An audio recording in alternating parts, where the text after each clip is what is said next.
Magandang umaga, mga igan. Pinangambahang nalunod ang isang batang lalaki na tinangay ng agos habang naliligo sa ilog dyan po sa Santa Ana, Maynila.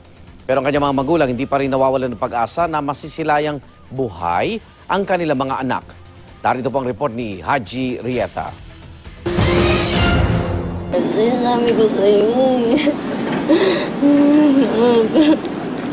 nasaan ka ba, Kuya Iman? Magpakita ka na, anak ko. Anak.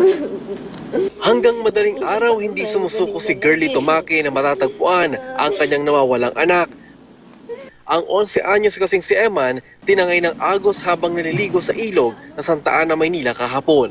Di bago pa ako umalis, sir, sabi kong ganyan, "Nak, huwag kang lalabas ng bahay, anak. Huwag kayo lalabas ni Joshua." "Oo, ma, hindi ako lalabas, ma." Di ako, naman po ako, kasi dati naman iniiwan ko talaga po, hindi sila umaalis. Kaya laking gulat niya nang pinauwi siya mula sa trabaho dahil sa balitang nalunod ang anak. Nakaligtas naman ang isa pa niyang anak na kasamang naligo sa ilog. Kwento ng bata sa kanilang ama. Nakita ng dalawang naliligo, sinagip siya. Nung sinagip, nahawakan sa liig yung sumasagip sa kanya at saka pinulikat, nabitawan yung anak ko.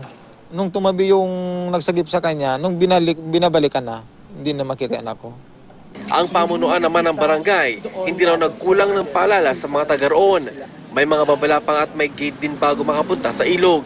Prohibited talaga ang mga bata na maglangoy sa ilog kasi nga masyadong malakas yung current niya and at the same time malalim na masyado. Pero ayon sa barangay, hindi na nila 24 oras na nababantayan ang lugar. Lubos namang umaasa ang mga magulang ni Eman na muli siyang makikita. Ano man mangyari, siguro po tatanggapin na lang namin po kasi yun na eh. Pero ang hiling ko lang naman po, sir, mahanap lang talaga. Ito ang unang balita sa Maynila. Haji Rieta, reporting.